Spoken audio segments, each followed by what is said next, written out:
Yuk jadi bagian dari dakwah kami. Dukung operasional dakwah dan sosial kami, raih pahala amal jariah yang terus mengalir sampai hari kiamat. Assalamualaikum warahmatullahi wabarakatuh. Alhamdulillah wassalatu wassalamu ala Rasulillah. Segala puji dan puja kehadirat Allah Subhanahu wa taala, juga salawat dan taslim kepada Nabi besar Muhammad sallallahu alaihi wa ala alihi wa sahbihi wasallam. Saya mengatakan marhaban bi talabatul ilm untuk semua siswa dan siswi dari Sekolah Al-Wildan dan seluruh teman-teman yang mengikuti acara ini. Tentu kehadiran saya bukan karena menggurui atau lebih tahu daripada Anda semua, tapi kita menjalankan firman Allah Subhanahu wa taala, "Fadzakir fa inna dzikra tanfa'ul mu'minin." Saling memberikan peringatanlah karena peringatan sangat bermanfaat bagi orang-orang beriman, juga menjalankan sabda Nabi alaihi salatu wassalam, "Ad-dinun nasiha." Agama ini semua memang isinya nasihat. Jadi memang kita penting untuk saling menasihati satu sama yang lain, memberikan masukan satu sama yang lain. Dan memang ini bagian daripada agama kita.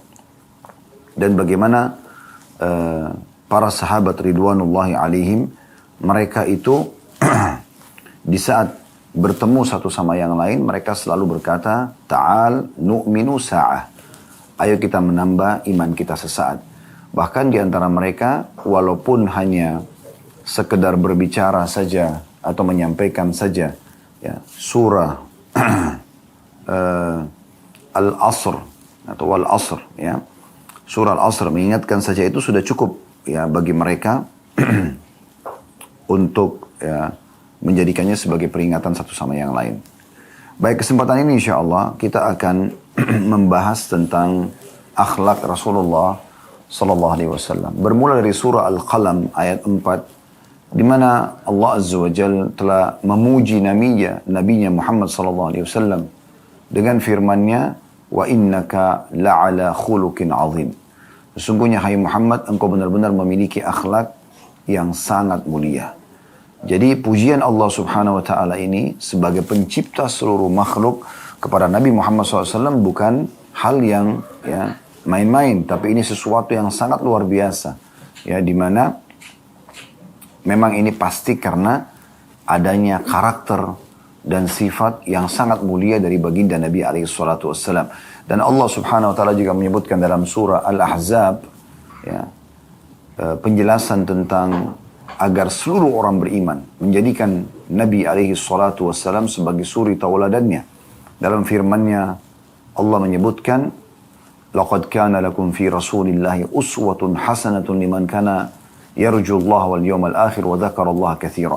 Sesungguhnya pada diri Rasulullah Muhammad sallallahu alaihi wasallam ada suri tauladan, ya, ada suri tauladan. Maksudnya dicontohi, diikuti, diciplak hidupnya, ya. Bagi orang-orang yang berharap bertemu dengan Allah, berharap juga mendapatkan balasan nanti di hari kiamat, ya. Serta banyak berzikir kepada Allah dengan zikir yang banyak. Dengan zikir yang banyak. Jadi ya, kita bisa melihat bagaimana dari ayat Al-Quran pujian Allah Subhanahu wa taala kepada nabinya Muhammad sallallahu alaihi wasallam tentang masalah akhlak Nabi ini, ya, tentang akhlak Nabi ini. Dan juga bagaimana ya, Nabi sallallahu alaihi wasallam menyebutkan dalam hadis yang masyhur, beliau mengatakan, "Innama bu'ithtu liutammima makarimal akhlak." Jadi memang aku ini diutus khusus untuk menyempurnakan akhlak-akhlak yang mulia. Akhlak-akhlak yang mulia. Jadi memang Nabi SAW adalah figur yang sangat pantas untuk dicontohi dalam masalah karakter. Dan juga yang kata bahasa agama kita adalah akhlaknya. Dan ini teman-teman sekalian adalah yang akan menjadi inti bahasan kita pada kesempatan ini. Bagaimana akhlak Nabi SAW. Sebelum banyak menyebutkan sabda-sabda Nabi SAW berhubungan dengan masalah akhlak ini, kita juga bisa melihat realita di lapangan. Nabi SAW adalah figur, ya, seorang suami yang sangat baik, sangat santun, ya, sangat ramah, pemaaf, lembut. Semua itu ada pada diri beliau. Dan beliau sendiri mengatakan, ya, sesungguhnya orang yang paling sempurna akhlaknya di antara kalian adalah yang paling, sesungguhnya yang paling sempurna imannya adalah orang yang paling baik akhlaknya. Dan orang yang paling baik akhlaknya adalah yang paling baik pada istrinya. Yang paling baik pada istrinya. Maka ini ya menandakan bahwasanya Nabi SAW menjelaskan kalau ada relevansi antara keimanan dengan akhlak. Ya. Akmalu mu'minin imanan ahsanum khuluqa. Orang mukmin yang paling sempurna imannya, level tertinggi ya, adalah orang yang paling baik akhlaknya. Wa khiyarukum li ahli. Dan tolok ukur ya, baiknya akhlak itu justru bagaimana baiknya seseorang pada istrinya. Gitu. Dan Nabi SAW mengatakan, wa ana khiyarukum li ahli. Dan aku adalah orang-orang atau orang yang paling baik pada istrinya. Jadi beliau itu figur suami yang selalu saja dirindukan oleh para istri. Ya, dan juga diharapkan oleh banyak wanita untuk menjadi suami. Karena memang figuritas yang luar biasa gitu. Hampir semua istri-istri Nabi sangat bangga menjadi pasangan beliau. Gitu. Bahkan pada saat turun ayat Al-Quran tentang pemilihan apakah para ummahatil mu'minin akan memilih urusan dunia, nafkahnya diberikan lebih seperti yang mereka minta, dan urusan dunia juga diberikan lebih kepada mereka, atau mereka memilih Nabi SAW, maka mereka mengatakan kami akan memilih Rasulullah SAW. Bahkan Aisyah mengatakan radhiyallahu anha pada saat Nabi SAW sampaikan pilihan Allah itu, beliau mengatakan, ya Rasulullah, apakah masih ada pilihan untuk memilih anda atau harta dunia ini? Tentu aku akan memilih anda. Dan juga Aisyah pernah ditanya tentang akhlak Nabi SAW, karena di luar rumah Nabi SAW sudah terkenal dengan akhlaknya yang mulia. Di luar rumah sudah terkenal dengan akhlaknya yang mulia. Santun, ramah, sopan, dermawan, pemaaf, pemberani, semua ada karakter-karakter yang positif dalam diri beliau. Namun para sahabat penasaran, ingin tahu bagaimana beliau dalam rumahnya. Maka datanglah beberapa orang sahabat menuju ke rumah Ummul Mukminin Aisyah radhiyallahu anha, karena rumah beliau yang paling dekat dengan masjid dibandingkan rumah-rumah Ummul Mukminin yang lainnya. Maka mereka bertanya, kaifa kana khuluqun Nabi sallallahu alaihi wasallam? Bagaimana akhlaknya Nabi sallallahu alaihi wasallam? Maka Aisyah mengatakan radhiyallahu anha, kana khuluquhul Qur'an. Kayak sulit sekali untuk menggambarkan bagaimana indahnya akhlak beliau. Maka Aisyah cuma mengatakan akhlaknya Nabi adalah Al-Quran. Kalian lihat bagaimana Al-Quran itu firman Allah, sempurna, semua ada di dalamnya. Yang baik semua disebutkan, yang buruk pun diberikan penjelasan agar dihindari. Begitulah Nabi SAW. Selalu menjadi figur yang sangat baik, mendukung yang ma'ruf, dan juga selalu meluruskan yang mungkar dengan cara-cara yang baik dan santun. Itulah figur Rasulullah SAW. Ya. Beliau memang diutus untuk itu. Beliau juga adalah seorang figur ayah yang sangat baik kepada anak-anaknya. Selalu dirindukan oleh anak-anaknya. Ya. Sampai waktu beliau wafat, maka sempat ya,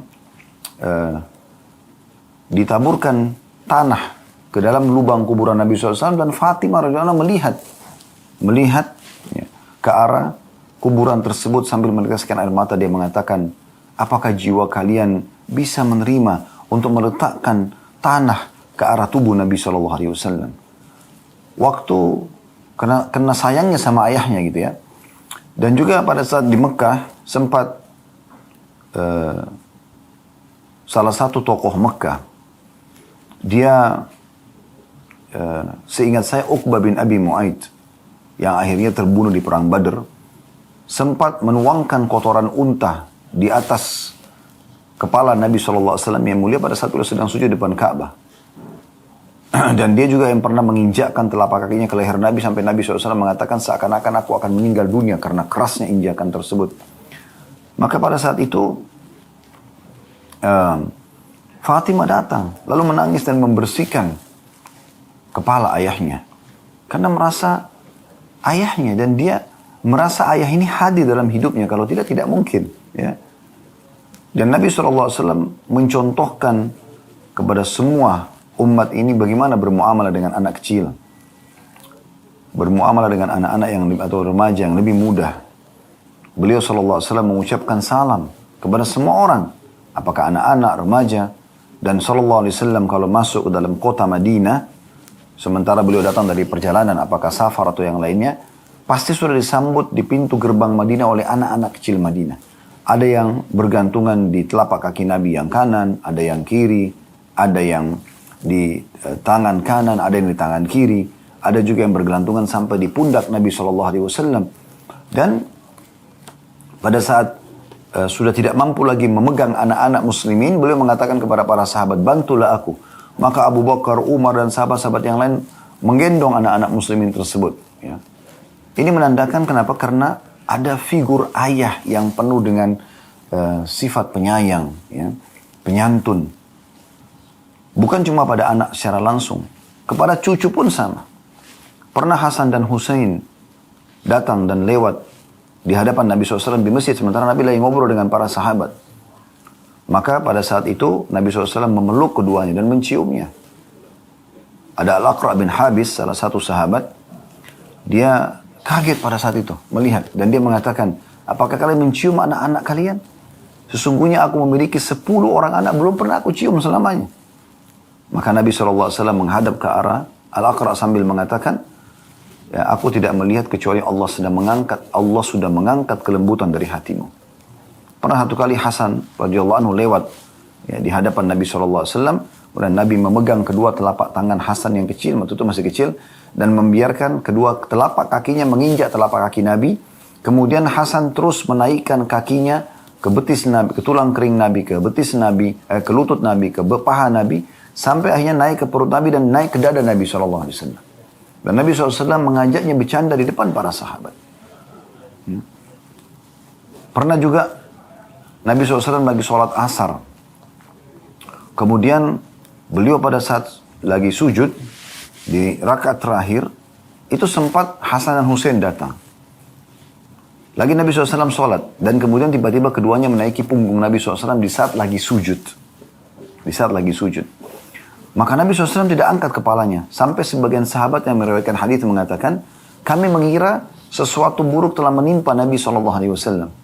Dan kami mengetahui apa yang terjadi setelah Nabi SAW bangun dan salam. Ternyata di pundak Nabi ada Hasan dan Husain. Untuk menjaga perasaan kedua cucunya yang masih kecil tersebut. Dan supaya mereka merasakan kasih sayang. Mereka juga tidak membenci ibadah. Maka Nabi SAW menyambutnya dalam ibadah. Sementara sholat. Coba pertemukan dengan sebagian figur suami yang ada masalah sedikit saja sudah langsung emosional dengan istrinya. Bukannya dia menggunakan akal sehatnya, memecahkan permasalahan dengan tenang. Atau pada saat menjadi seorang ayah, dia selalu berlemah lembut, merangkul anak-anaknya. Mungkin kadang-kadang kena sibuk dengan handphone, maka dia menyuruh anaknya, pergilah ke sana. Atau mungkin anaknya ingin dipangku oleh dia pada saat dia masuk ke dalam rumah. Udah ayah capek misalnya. Udah sana, duduk di sana misalnya. Pergilah main, dan seterusnya. Padahal anak-anak itu ada fase di mana dia akan bersama dengan kita dan ada fase mereka tidak akan bersama dengan kita. Fase bersama dengan kita sebagai orang tua adalah di saat mereka lagi 7 tahun pertama. 7 tahun pertama ini umumnya bersama dengan kita, bersama dengan orang tua. Disitulah saatnya mereka bermain. Ya, dan mereka ingin tahu banyak hal. Maka sifat orang tua di sini karakternya tidak boleh kasar. Makanya Ali radhiyallahu anhu mengatakan, didiklah anak kalian dengan 7 kali 3. 7 tahun pertama semua dengan kelemah lembutan. Karena semua yang mereka lakukan karena keinginan tahu. Bahkan loncat dari sebuah tempat tinggi pun atau memecahkan gelas pun bukan karena mereka sengaja, karena ingin tahu. Bahkan banyak orang tua tidak tahu dalam pendidikan, ini masalah kejiwaan ya.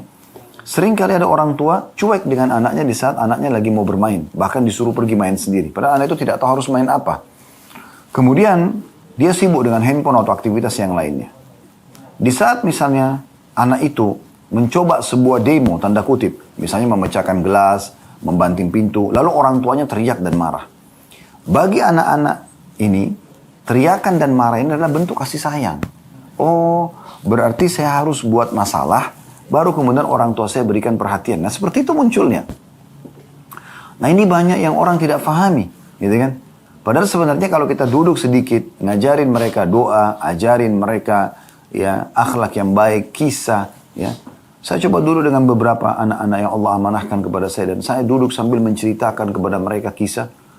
Masya Allah cerdas sekali mereka. Dengan saya setelah sampaikan cerita yang cukup panjang. Kisah tentang Allah bin Abi Rabah. Kisah tentang ulama-ulama tabi'in ya. Waktu itu saya kisahkan tentang Urwah bin Zubair dan ada juga kisah-kisah sahabat yang kadang-kadang saya sampaikan. Sering kali saya lakukan setelah saya menyampaikan kisah tersebut walaupun panjang saya katakan coba ulangi. Maka mereka berlomba ulangin. Lalu saya mengatakan pelajaran apa yang bisa diambil? Kejujuran, dermawan, segala macam. Dan itu dengan satu kali saja saya menyampaikan. Begitu luar biasanya. Bayangkan kalau Anda membiarkan ini. Anda membiarkan. Pokoknya ya biarin dia main sendiri. Biarin dia tonton handphonenya. Dia mau lihat apa saya terserah. Yang penting saya tidak diganggu pada saat makan. Saya tidak diganggu pada saat lagi chattingan sama teman. Saya tidak diganggu pada saat lagi nonton ini dan itu. Ini keliru. Karena kalau kapan mereka terpandu kepada hal yang negatif, maka akan jadi negatif. Kecanduan main game, kecanduan yang tidak baik ya. Sebagian game mungkin ada saja yang ada edukasinya, pendidikan gitu. Karena saya pernah juga bukain anak saya game untuk dokter gigi misalnya. Dan mereka jadi tahu, oh dokter ini. Ya ternyata dengan itu juga mereka jadi berani pada saat saya tes ke dokter gigi. Mereka jadi tidak takut lagi. Itu masih positif, tapi banyak kan yang negatif ya. Banyak negatif yang terlihat aurat dan segala macam gitu kan. Yang kurang baik, maka itu ya tentunya dihindari. Tapi ini contoh, dia biarkan anaknya. Nanti pada saat anaknya sudah kecanduan dengan hal yang negatif, baru dia marah lagi. Selalu larinya ke marah. Lalu bagaimana caranya mendidik anak kita kalau selalu yang ada adalah emosional? Nabi SAW memberikan contoh kelemah lembutan. Ya. Kemudian juga beliau pernah sholat, lalu anaknya Zainab radhiyallahu anha menitipkan cucu Nabi, Umamah. Maka Nabi SAW bawa. Padahal lagi mau sholat. Biasanya mungkin kita mengatakan, ya, saya mau sholat, apa tidak tahu saya mau sholat ya, ke masjid. Masa bawa anak kecil? Nabi SAW gendong. Sampai Imam Bukhari menghususkan bab khusus bolehnya menggendong anak dalam sholat. Saking luar biasanya. Maka Nabi SAW menggendongnya. Dan keluarlah hukum situ boleh menggendong anak pada saat sedang sholat. Pada saat beliau ruku, beliau letakkan di depan beliau. Kemudian beliau i'tidal, beliau sujud. Sampai berdiri ke rakaat kedua baru boleh gendong lagi. Nabi SAW bukan hanya baik kepada anak dan cucu beliau. Beliau baik kepada seluruh anak muslimin. Bahkan kepada pembantunya. Anda pernah dengar ya, Anas ibn Malik? Siapa orang ini? Anaknya Ummu Sulaim. Ibunya seorang wanita yang dijamin masuk surga oleh Nabi SAW. Yang ada julukannya Rumaisa atau Gumaisa. Dia bawa Anas ibn Malik di hadapan Nabi SAW mengatakan, ya Rasulullah ini Anas. Jadikanlah sebagai pembantu Anda. Maka Anas pun supaya maksudnya dia mendapatkan pelajaran dari wahyu. Dan memang betul. Akhirnya mendapatkan didikan langsung di rumah Nabawi atau di rumah kenabian. Intinya pada saat itu Anas bin Malik ya menceritakan, dia bilang saya menjadi pembantu di rumah Nabi SAW 10 tahun dari umur 9 tahun sampai 19 tahun, 10 tahun. Apa yang dia ceritakan? Dia mengatakan belum pernah Nabi SAW mengatakan kepadaku kenapa kau lakukan ini, kenapa kau tidak lakukan ini, gitu kan? Bahkan pernah satu kali Anas menceritakan saya disuruh oleh Nabi SAW untuk pergi membeli hajat beliau di pasar. Pas keluar dari rumah Nabi SAW, ada halaman luas di depan rumah Nabi dan itu di pelataran masjid. Ya, maka dia bilang, saya lihat orang yang, anak-anak yang sebaya dengan saya. Sebaya dengan saya. Saya pun terlupa hajat Nabi SAW, lalu saya sibuk main dengan mereka. Tiba-tiba saya mendengar dari belakang saya ada suara mengatakan, Ya Unais. Ya, ini ismu tasghir. Nama yang dikecilkan gitu ya, dalam bahasa Arab. Orang Arab itu kalau mau panggil panggilan sayang, dikecilkan namanya, ya. Anda pernah dengar julukannya Aisyah radhiyallahu anha, ya, Humaira dari kata-kata hamra, ya. Sebenarnya itu berwarna merah, tapi Humaira nama panggilan sayang karena pipi beliau ada kemerah-merahan. Dan ini bagian daripada sunnah Nabi alaihi salatu wassalam, ya. Maka beliau, ya, memanggil Anas sambil mengatakan ya Unais, ya. Tidakkah? Lalu Anas mengatakan, aku pun balik ke belakang ternyata dia adalah Rasulullah SAW. Lalu Nabi SAW mengatakan, tidakkah engkau menyelesaikan hajat dulu baru kemudian engkau bermain? Begitu luar biasa akhlaknya sebagai seorang orang tua. Tentu di sini bukan cuma sekedar ayah, ibu pun sama. Berapa banyak di antara ibu yang sangat kasar dengan anak-anaknya. Yang keluar tutur katanya semua tidak baik. Tadi waktu sholat duhur saya sempat kultum di musola dekat kantor kami. Terlintas kisah tentang Syekh Sudais, ya. Tiba-tiba saya terlintas di benak saya, maka saya sampaikan. Pernah satu kali diwawancarai beliau oleh wartawan di TV nasional Saudi. Apa rahasianya? Kenapa Anda menjadi imam haram seperti ini? Ada banyak imam haram, tapi tidak setenar beliau gitu. Di mana-mana orang banyak mencontohi suaranya dari imam-imam masjid. Dan kalau beliau sholat itu luar biasa gitu. Pengaruhnya sangat besar. Ya, maksudnya efek kehusyuannya, doanya. Sampai sekarang di malam-malam ganjil, terutama di malam yang diharapkan Lailatul Qadar, pasti beliau disuruh berdoa. Di khatam Quran juga begitu. Ya. Maka beliau mengatakan ini karena doa ibu saya. Lalu wartawan itu bertanya, memang apa doa ibu Anda? Maka dia mengatakan dulu waktu saya masih kecil kalau saya aktif. Orang kita biasa menganggap nakal, padahal anak kita aktif ya. Kalau saya aktif atau biasa dibahasakan nakal, maka ibu saya dalam kondisi marah pun mengatakan apa? Ya, pergilah ke masjid haram, semoga engkau menjadi imam haram. Itu doanya. Berapa banyak di antara ibu-ibu mengatakan, saya menyesal melahirkan kamu. Kamu nakal sekali. Kamu begini dan begitu. Selalu bahasanya buruk. Ini bisa menjadi doa. Bukankah Nabi SAW mengatakan dalam hadis ya, yang sahih beliau mengatakan jangan ucapkan kalimat buruk pada diri kalian, harta kalian dan keturunan atau keluarga kalian karena bisa saja itu diaminkan oleh malaikat yang sedang lewat ya, dan terjadilah itu. Maka kami biasa kalau ada di antara jemaah yang berbicara memiliki permasalahan dalam rumah tangga dengan anak-anaknya, dengan lingkungannya, maka selain saya ngajak taubat kepada Allah SWT, introspeksi diri di sini isinya adalah bagaimana mengucapkan secara khusus kepada Allah, ya Allah, kalau seandainya ada perkataan buruk dari hamba ini, buat diri hamba, buat keluarga hamba dan harta hamba yang menjadi penyebab permasalahan yang muncul ini, maka maafkanlah. Karena bisa saja itu penyebabnya, gitu kan? Makanya Nabi SAW selalu bertutur kata yang baik, santun. Para sahabat mengambil akhlak ini, ya, sampai mereka dalam kondisi marah pun disebutkan dalam sebuah riwayat Aslam, salah satu ya tabi'in itu pernah menjaga Baitul Mal Muslimin, bertemu dengan Abdullah bin Arkam, ini sahabat Nabi, kemudian ya Abdullah bin Arkam mengingatkan dia tentang masalah bahayanya menggunakan harta zakat kalau bukan pada ahlinya. Maka dalam kondisi Aslam sempat tersinggung lalu dia mengatakan yakfirullahu lak, semoga Allah memaafkan Anda. Kenapa Anda ucapkan ini kepadaku? Jadi bahasa ini sebenarnya yakfirullahu lak di Timur Tengah juga, semoga Allah ampuni Anda. Lalu kemudian dia sebutkan kenapa Anda ucapkan perkataan ini. Juga di Timur Tengah sudah biasa kami dengar itu. Allahu yahdi, semoga Allah berikan Anda hidayah. Kemudian dia mengatakan, kenapa engkau telat? Kenapa engkau lakukan ini? Begitu. Kenapa kita tidak ucapkan kata-kata ini kepada anak-anak kita? Kepada pasangan kita, supaya jadi bagus. Gitu kan? Dan banyak contoh dalam masalah ini yang dicontohkan oleh Nabi SAW. Ini sebagian kecil ya, karena melihat keterbatasan waktu kita.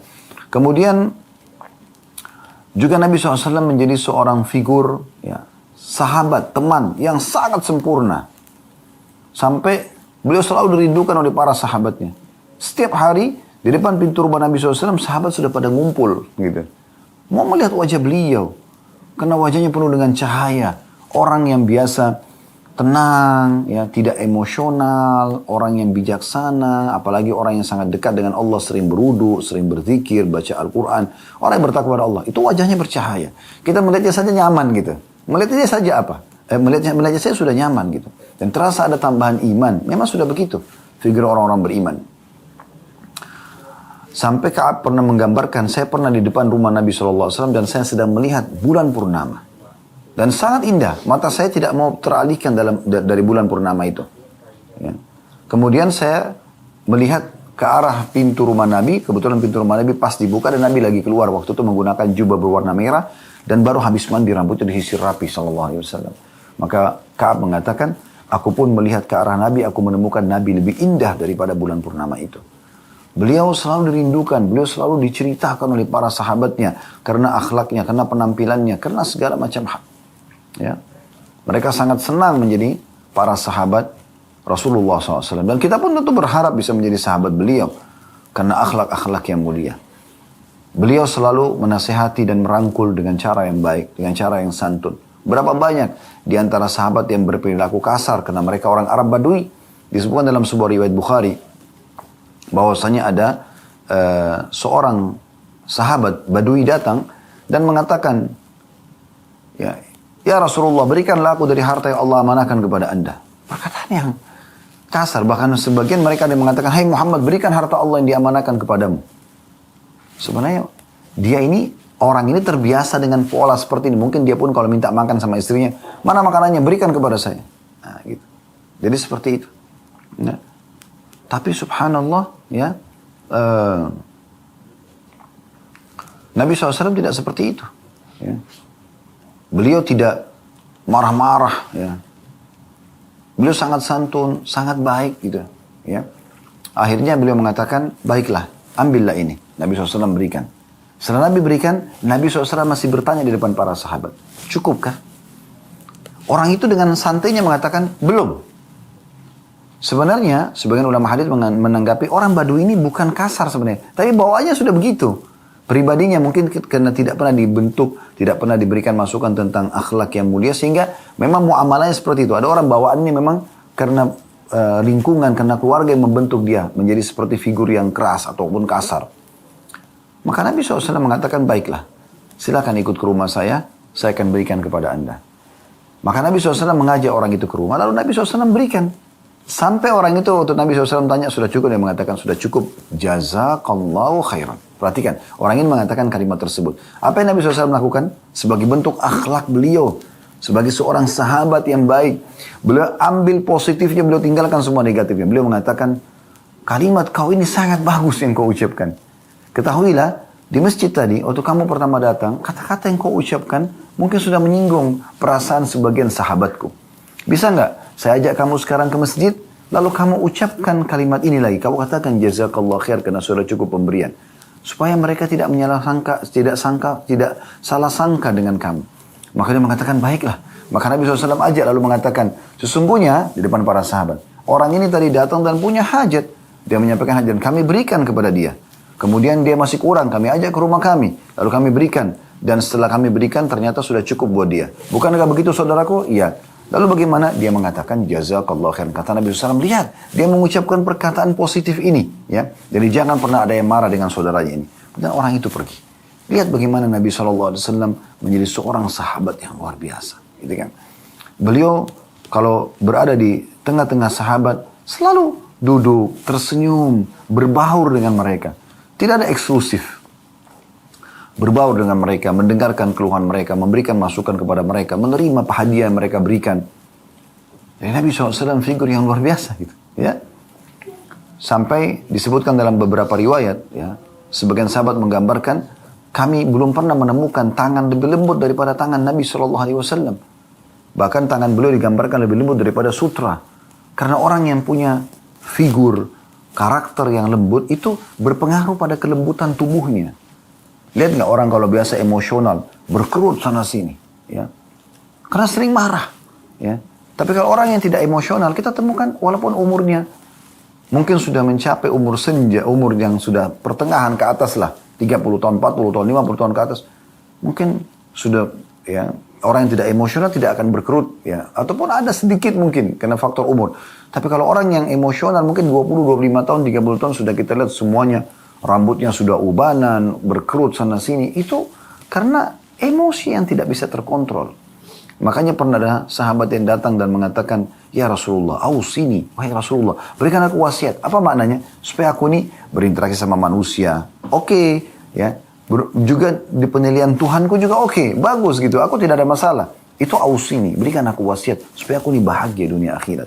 Berjalan semuanya nyaman saja. Kata Nabi SAW satu nasihat. La taghdab. Jangan kau emosional. Apalagi ya Rasulullah. La taghdab.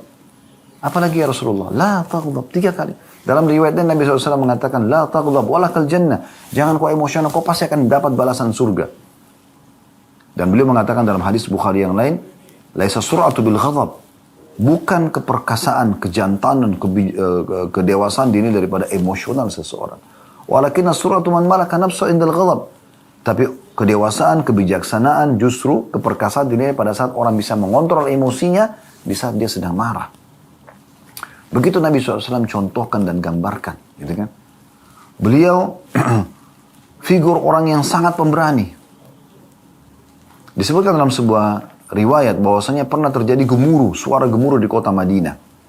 Jadi saking ributnya kota Madinah pada saat itu, gemuruh, sahabat sudah tahu ini kayaknya ada penyerang ini yang mau masuk ke Madinah. Maka mereka kumpul di depan masjid Nabi SAW, depan rumah Nabi SAW, dengan tujuan ingin tunggu instruksi. Dalam kemudian suara itu sudah hilang, nggak ada lagi suara gemuruh tersebut. Dan dari kejauhan mereka lihat ada satu orang penunggang kuda sedang jalan, kena gelap ya. Dia membawa obor, gitu kan? Obor di tangan kanan dan pedang di tangan kirinya. Sambil jalan. Begitu mendekat, karena makin jelas ada obor dekat di tangan kanannya, maka terlihatlah wajah Nabi SAW. Beliau tidak tunggu orang-orang, beliau dengan kena beraninya, beliau menuju langsung ke tempat lokasi sebagai seorang ya sahabat yang melindungi sahabat-sahabatnya. Bahkan ini bisa masuk dalam contoh seorang pemimpin yang luar biasa. Pemimpin yang menjadi suri tauladan. Bukan hanya duduk, ongkang kaki, perintah orang, enggak. Dia menjadi contoh. Terjun di lapangan. Ya. Nabi SAW contohkan itu. Beliau pemberani. Beliau juga orang yang sangat dermawan. Menunjukkan kepada para sahabat bagaimana seorang pemimpin menaungi. Pernah beliau diberikan banyak sekali keranjang-keranjang kurma. Dan ada beberapa orang dari Ansar datang. Minta, ya Rasulullah kasih. Dikasih.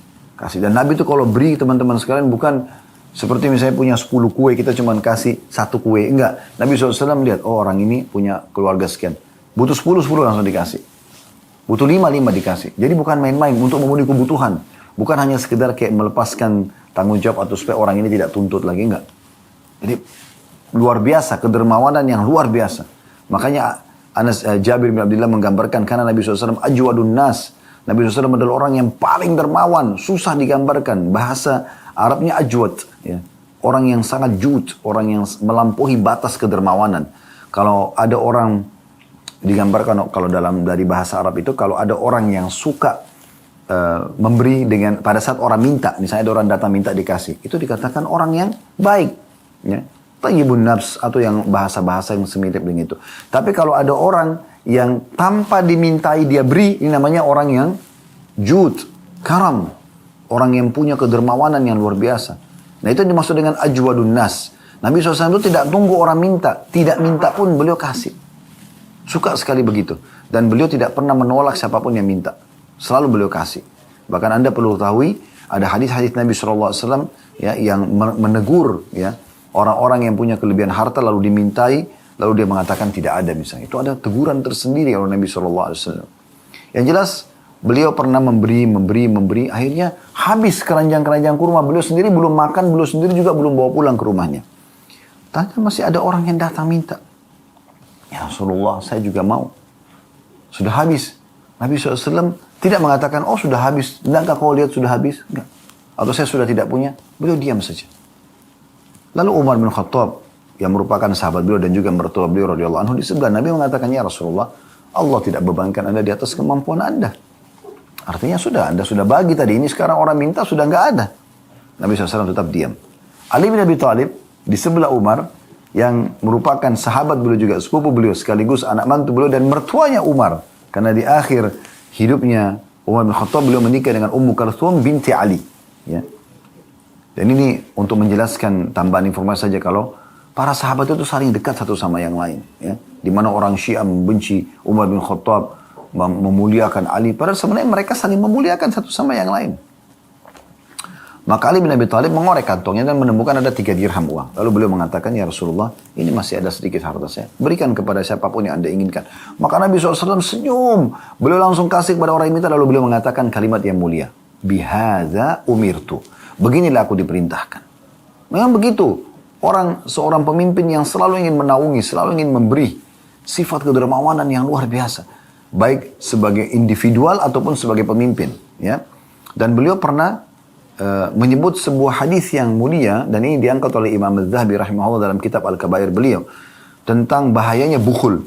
Pelit. Lawannya dermawan. Gitu kan. Pernah satu kali beberapa orang Ansar datang, lalu mengatakan, waktu ditanya oleh Nabi SAW, siapa pemimpin suku kalian? Kebetulan pemimpin suku mereka baru wafat. Maka kata mereka, Fulan bin Fulan, disebutkan namanya. Kemudian kata Nabi SAW, bagaimana dia? Mereka mengatakan dia tampan, punya wibawa, hanya saja dia bakhil. Dia perhitungan, pelit. Ya. Maka kata Nabi SAW, penyakit jiwa apa yang lebih berat daripada pelit itu? Sampai dengan adanya perkataan Nabi SAW yang tegas ini, dan juga beberapa dari Al-Quran dan juga hadis Nabi SAW sudah kami panjang lebar bahas di masalah bukhul ya, tentang kebakhil. Tidak bisa kita jelaskan semua di kesempatan ini. Itu menjelaskan karena adanya ancaman ini masuk dalam kategori dosa besar. 3 buku dosa besar yang kami bedah. Imam Az-Zahabi dalam kitab Al-Kabairnya, Syekh Muhammad bin Najib dalam kitab Al-Kabair, dan Syekh Muhammad bin Al-Wahhab dalam kitab Al-Kabairnya. Ini semua masih berjalan di Rabu malam, nanti malam insya Allah. Dan kita sudah masih berada di kitab yang ketiga, kitabnya Syekh Muhammad bin Abdul Wahhab rahimahullah dalam kitab Al-Kabairnya. Dan insyaAllah nanti malam kita akan bahas tentang merendahkan dan mengagumi nikmat Allah subhanahu wa ta'ala. Ya, jadi kalau Anda punya waktu, Anda bisa hadir baik offline ataupun online insyaAllah di Blok M Square nanti malam ya selepas maghrib. Tapi intinya teman-teman sekalian, bagaimana Nabi SAW mencontohkan sifat kedermawanan. Di sini saya ingin berbagi juga kepada orang tua, mungkin wali-wali sekolah wildan ataupun yang hadir secara online. Ya, coba ubah pola. Ini saran saya saja, ini saran ya. Ubah pola selalu menanamkan kepada diri anak-anak menabung, belikan celengan.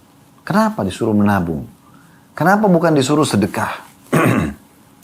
Berarti menabung tidak boleh dalam Islam, Ustaz? Boleh, tapi kalau itu yang menjadi pedoman hidup, selalu ditekan menabung ya nak, belikan celengan. Ini Anda sedang menanamkan sifat bakhil kepada dia. Ya. Kalau Anda punya 2 orang anak, Anda belikan masing-masing celengan, dan Anda berikan uang untuk selalu supaya nabung, pastikan sudah terlihat efek sifat bakhil itu. Kapan si kakak memegang celengan si adik, maka si adik akan marah. Kapan si adik pegang celengan si kakak akan marah. Pasti. Ini bisa berantem bahkan. Bukan cuma itu.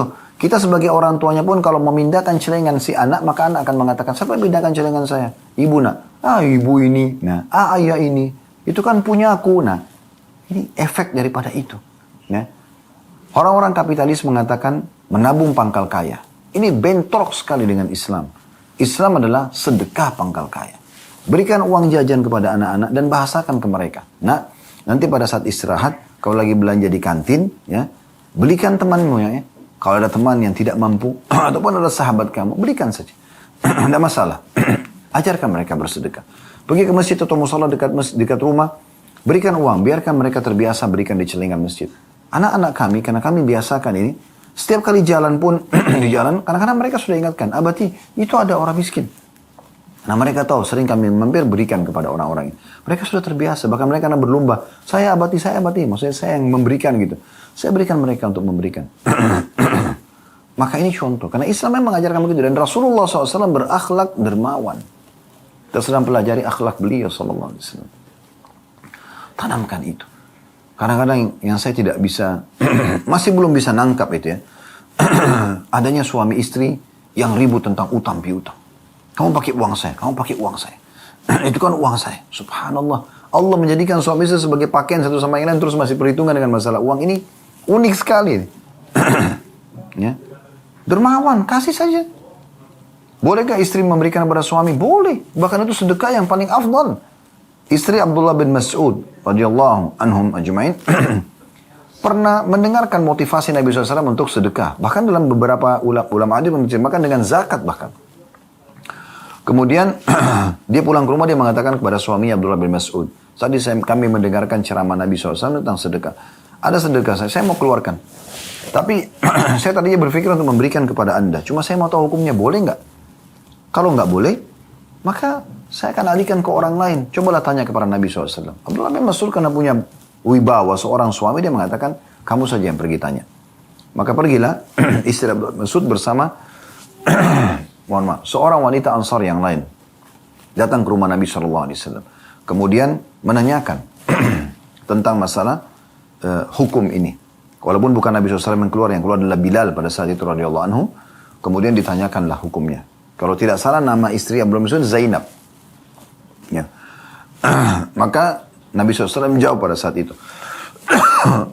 Mohon maaf. Dikatakan kepada Bilal, sampaikan kepada Zainab itu. Kebetulan Zainab ini istri Abdullah bin Mas'ud dan satu lagi orang Ansar namanya juga Zainab. Dua-duanya lagi bertanya kepada Nabi SAW tentang hukum yang sama. Mereka wanita yang mampu, mereka mau memberikan kepada suami mereka yang tidak mampu. Maka kata Nabi SAW beritahukan kepada mereka berdua, bahwasanya kalau mereka lakukan itu, mereka akan mendapatkan 2 pahala. Pahala sedekah dan pahala silaturahimnya. Begitu juga dengan suami. Sulit sekali ketemu antara kelanggengan rumah tangga dengan bakhil. Bagaimana bisa? Gak mungkin. Sulit sekali ketemu kelanggengan persahabatan dengan bakhil. Gak mungkin. Tapi makin dermawan, makin murah hati, makin ringan tangan dalam memberi. Maksudnya di sini ya. Bukan masalah memukul, tapi memberi. Ya. Dermawan, maka makin disukai. Langgengnya hubungan suami istri, langgengnya hubungan antara orang tua sama anak, langgengnya sahabat dengan sahabatnya, mohon maaf, pemimpin sama bawahan, semua ini ya akan langgeng dengan kedermawanan. Makanya Nabi SAW contohkan sifat ini, karakter ini. Beliau orang yang sangat dermawan. Orang yang memberi itu pasti disukai. Orang yang bakhil pasti dibenci. Itu sudah umum. Ini figur Nabi SAW. Beliau orang yang sangat pemaaf. Sifat yang lain. Pemaaf sekali. Suka memaafkan. Dan Allah mengatakan dalam surah Al-Imran. Wal'afina anin nas. Orang yang suka memaafkan orang lain. Memang itu sifat orang-orang beriman. Ya. Allah yuhibbul muhsinin. Allah suka dengan orang yang berbuat kebaikan. Maka kita bisa lihat bagaimana Nabi SAW orang yang suka memaafkan. Pernah Anda dengar tentang Al-Wahsy? Wahsy, ya. Bukan Al-Wahsy, Wahsy namanya. Wahsy ini nama orang yang membunuh Hamzah di perang Uhud. Ya. Maka pada saat itu Wahsy ini di pembebasan kota Mekah, setelah pembebasan kota Mekah, di antara perang Hunain atau setelah perang Hunain, dia datang masuk Islam. Para Nabi SAW marah pada saat itu. Saya normal manusia, sampai Umar bin Khattab mengatakan saya tidak pernah melihat Nabi SAW menangis terisak-isak seperti tangisan pada saat Nabi SAW melihat pamannya Hamzah. Karena dadanya terbelah, jantungnya tercabut, hidungnya dipotong, mutilasi terjadi. Tapi pada saat masuk Islam Wahsy, Nabi SAW terima. Masuk Islamnya Hindun, istri Abu Sufyan, yang memotivasi pasukan di perang Uhud. Ya. Dia juga yang menyuruh Wahsy untuk membelah dadanya Hamzah atau mutilasi. Bahkan salah satu dari 10 orang yang Nabi bolehkan untuk dibunuh pada saat menembus kota Mekah, membebaskan kota Mekah, di antaranya Wahsy dan Hindun ini. Tapi Hindun sempat menyelip di kalangan para wanita. Kemudian waktu Nabi SAW jelaskan membaiat para wanita, kalian tidak boleh syirik kepada Allah, kalian tidak boleh membunuh anak-anak kalian, tidak boleh mencuri. Sampai pada penjelasan, kalian tidak boleh berzina. Waktu itu di Mekah, yang berzina hanya wanita budak saja. Budak wanita, tidak orang wanita bebas tidak mungkin berzina. Mereka menjaga kemuliaan diri mereka gitu. Maka sempat Hindun bilang di belakang saf wanita, ya Rasulullah, apakah wanita bebas berzina? Nabi SAW bilang, Hindun, ini orang yang dihalalkan darahnya untuk bisa dibunuh di masa kota Mekah. Karena dia yang memotivasi orang Mekah untuk berperang gitu. Maka tiba-tiba Hindun mengatakan, Asyhadu an la ilaha illallah wa anna Muhammad Rasulullah. Syahadat. Apa yang terjadi? Apakah Nabi SAW marah dengan Hindun? Pura-pura kau masuk Islam. Enggak. Senyum menyambut keislaman itu. Bagi Nabi SAW karena punya sifat pemaaf, lebih penting hidayah sampai kepada orang daripada emosional saya. Gitu. Jadi kalau orang datang minta maaf, berarti dia jelas orang ini mau memperbaiki keadaannya. Ya sudah. Terima saja, selesai. Dan kita akan dapat pahala di sisi Allah Subhanahu wa taala, gitu kan? Daripada kita dendam-dendaman, karena dalam kamus setiap muslim tidak ada dendam, ya. Tidak ada putus asa, gitu. Tidak ada emosional, semuanya harus kebaikan-kebaikan. Memang sudah begitu ajaran Nabi alaihi salatu wassalam, gitu kan? Beliau sangat pemaaf, luar biasa gitu. Pernah ada seorang Yahudi masuk Islam gara-gara sifat maafnya Nabi SAW. Dia sengaja memancing emosi Nabi karena menagih utang pada Nabi SAW. Karena Nabi SAW bilang belum jatuh tempo. Tapi dia paksakan, dia harus minta. Maka Nabi SAW suruh Umar memberikan pada saat itu. Ada Umar suruh berikan hutang Nabi SAW. Maka dibayarlah. Lalu kemudian orang itu syahadat. Dia mengatakan saya telah menemukan seluruh sifat kenabian pada diri Muhammad kecuali satu yang belum saya buktikan. Ghalaba hilmuhu ghadabuh. Sifat kasih sayang dan pemaafnya mengalahkan emosinya. Dan saya sudah temukan sekarang. Maka dia syahadat gara-gara itu. Jadi begitulah figur Nabi alaihi salatu wassalam. Beliau sallallahu alaihi wasallam juga sangat baik. Bahkan kepada musuh-musuhnya. Bahkan kepada musuh-musuhnya. Ya. Beliau tahu kapan beliau harus tegas dan kapan beliau harus bisa menghadapi musuh itu dengan akhlak-akhlak yang mulia. Banyak sekali yang tadinya orang-orang membenci Nabi SAW, tentu membenci mereka tanpa sebab. Hanya karena isu yang tersebar, kalau Nabi Muhammad SAW adalah seorang penyihir, orang yang jahat dan seterusnya. Seperti Thumamah bin Busar radhiyallahu anhu, ya, kepala suku Hanif, ya, atau Hanifah yang ada di Mekah, atau di sekitar Mekah, bukan di Mekahnya ya. Mereka inilah yang mensuplai makanan-makanan pokok masyarakat Mekah gitu. Satu waktu dia tertawan oleh Muhammad bin Maslamah radhiyallahu anhu dalam salah satu peperangan. Ya. Kemudian pada saat ditawan, Nabi SAW keliling melihat tawanan, lalu beliau heran melihat ada Thumamah. Lalu beliau berkata kepada Muhammad bin Maslamah dan teman-temannya yang lain, bagaimana? Apakah kalian tahu siapa yang kalian tawan ini? Mereka mengatakan, tidak ya Rasulullah. Kami cuma temukan di jalan, kami pikir dia adalah salah satu musuh tadinya, maka kami tawan. Kata Nabi SAW, ini adalah Thumamah bin Gusal. Dia adalah pemimpin suku Hanifah, ya, yang ada di sekitar Mekah, yang mensuplai di sana, yang mensuplai ya, makanan di Mekah. Maka berbuat baiklah pada dia dan juga tawanan yang lainnya. Maka dia pun sempat ditawan, diikat di sekitar masjid, dan dia mendengarkan bacaan-bacaan ayat Al-Quran karena dalam bahasa Arab dan dia faham. Dan melihat bagaimana akhlaknya Nabi SAW, saling tegur sapa, senyum, mereka saling berbagi. Lalu Nabi SAW sering bertanya kepada dia, sambil mengatakan, Nabi SAW datang ke Thumamah lalu mengatakan, bagaimana pendapatmu? Dia mengatakan, wahai Muhammad, engkau ya mengetahui kalau seandainya engkau berbuat baik, maksudnya padaku, maka kau berbuat baik pada orang yang tepat. Ya, dan orang yang tahu membalas budi. Tapi kalau engkau berbuat kejam, ya, maka engkau juga sudah tahu, di belakangku ada banyak orang, maksudnya banyak kekuatan gitu. Maka Nabi SAW menawarkan dia Islam, dia masih menolak. Hari pertama, hari kedua, hari ketiga. Setelah 3 hari berlalu, dan Nabi SAW selalu mengatakan begitu, kalau engkau, orang ini mengatakan, kalau engkau memaafkan orang yang tahu berterima kasih. Kalau engkau berbuat sesuatu yang kejam, maka engkau tahu akan berhadapan juga dengan orang yang punya banyak massa di belakangnya. Maka Thumamah kaget waktu itu Nabi SAW mengatakan, pergilah, aku sudah memaafkanmu. Ya. Dan sempat Thumamah mengatakan, minta apa saja, aku akan berikan. Yang penting kau bebaskan aku. Tapi Thumamah kaget, karena selama ini mereka tahu tawanan itu cuma 2 keadaannya. Ditebus dengan tebusan yang sangat mahal, apalagi kayak dia kepala suku, atau dibunuh, dihukum mati.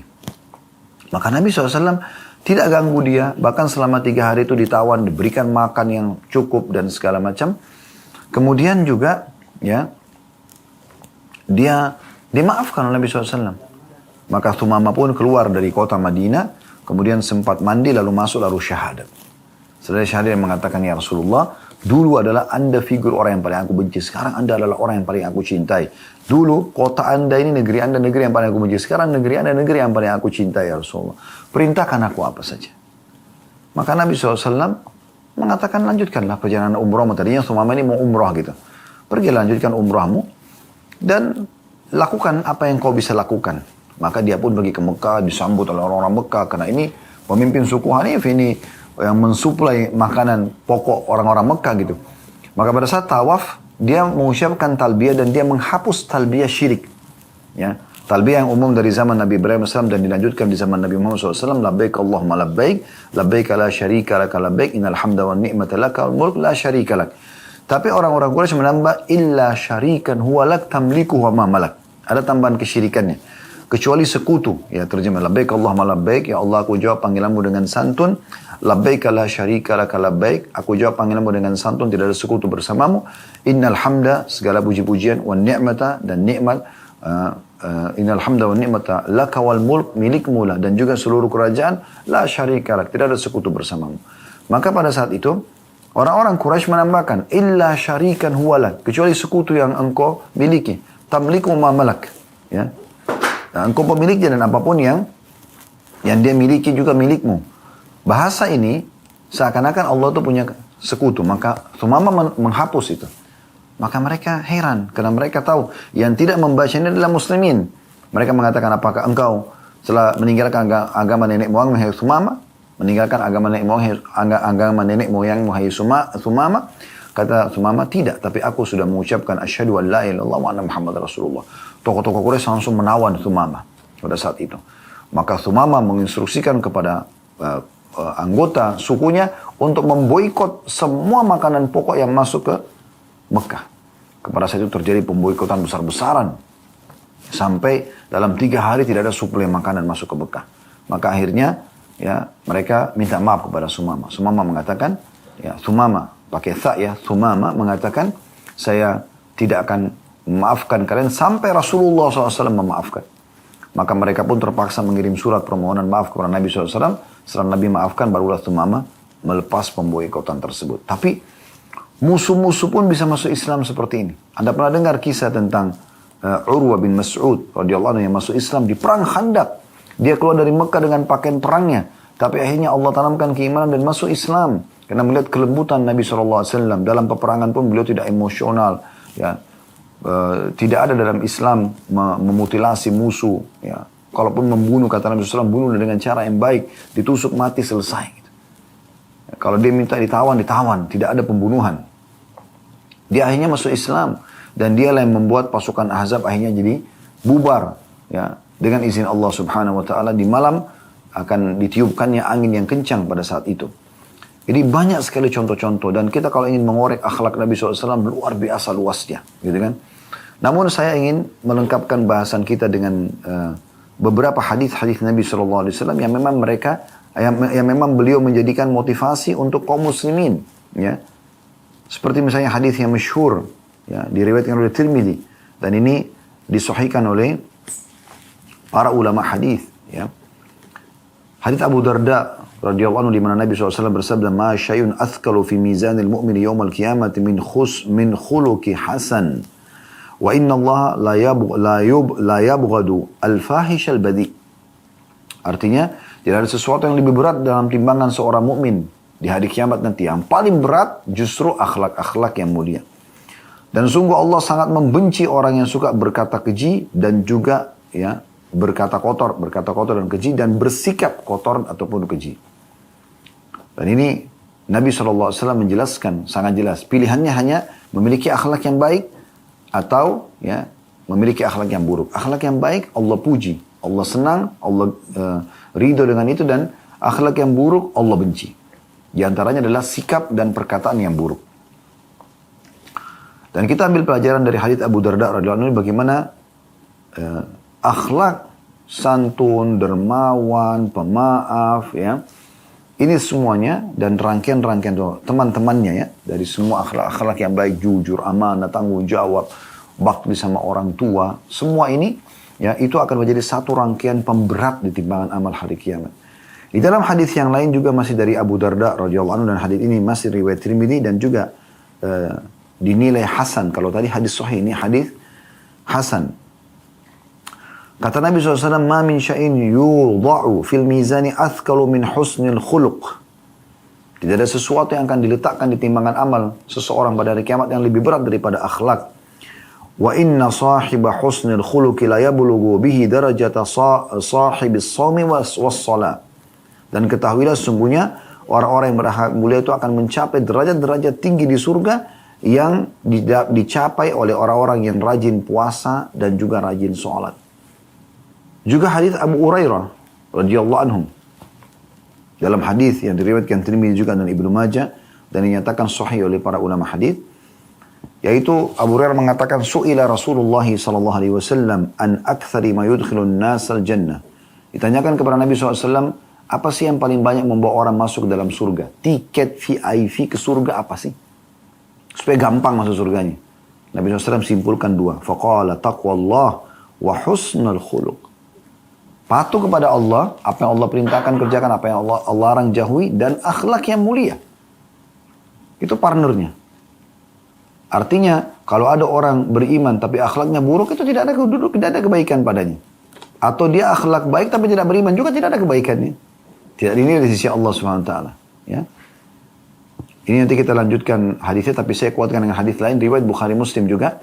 Pernah ada seorang sahabat bertanya, "Ya Rasulullah, di Madinah dia ada seorang wanita yang tidak pernah ketinggalan puasa, di siang hari tidak pernah ketinggalan sholat malam. Tapi lisannya tajam kepada tetangganya. Buruk akhlaknya." Kata Nabi SAW, "La khaira fiyah hiya finnar." Mohon maaf. Nggak ada kebaikan padanya, dia pasti masuk neraka. Lalu orang yang sama mengatakan, "Ya Rasulullah, di Madinah ada seorang wanita, justru ibadahnya biasa saja, tapi akhlaknya baik. Lisannya santun." Kata Nabi SAW, "Al khaira fiha wa hiya fil jannah." Kebaikan ada padanya dan dia pasti masuk surga. Coba bayangkan. Tiket VIP ke surga, itu luar biasa. Kemudian dikatakan masih lanjutan hadis tadi riwayat Tirmidzi dan Ibnu Majah, "Wa su'ila an aktsari ma yudkhilun nas al-nar, faqala al-famu wal farj." Dan ditanyakan kepada Nabi SAW yang paling banyak membawa orang masuk ke dalam neraka, beliau mengatakan mulut ya dan kemaluan. Lisan yang tajam. Ucapan orang mukmin hanya bisa keluar emas saja. Tanda kutip sini, maksudnya semuanya kata-kata baik. Zikir, berdoa, nasihat, ya. Atau hal yang mubah. Misalnya nanya kabar orang, tunjukin jalan yang alamat orang. Dan tidak ada kata-kata buruk dari lisan seorang mukmin. Ya. Tidak ada kata-kata kasar yang keluar. Begitu juga kemaluannya tidak disalahgunakan. Tidak diletakkan pada ya, tempat yang salah. Ya. Maka itu adalah akhlak yang luar biasa. Ya, akhlak yang luar biasa gitu. Ya. Sehingga dia cuma meletakkan pada yang halal saja kemaluannya. Ya. Dan ini harus diperhatikan baik-baik oleh setiap mukmin tentunya. Dan kita kalau ingin bahas tentang hadis-hadis tentang masalah akhlak banyak sekali. Ya. Tapi saya rasa rangkaian tadi, contoh-contoh dari Rasulullah SAW di lapangan, ya, dan dipraktikkan oleh beliau dengan beberapa tadi hadis keutamaan akhlak ini, sudah cukup mewakili insya Allah. Baik teman-teman sekalian, baik teman-teman dari Al-Wildan dan juga yang lainnya. Mungkin sampai sini bahasannya, sudah pukul 14:09 kurang lebih. Semoga apa yang kita bahas hari ini bermanfaat dan insya Allah kita ketemu di kesempatan lain nanti. Subhanakallahumma bihamdika asyhadu an la ilaha illa anta astaghfiruka wa atubu ilaik. Wassalamualaikum warahmatullahi wabarakatuh.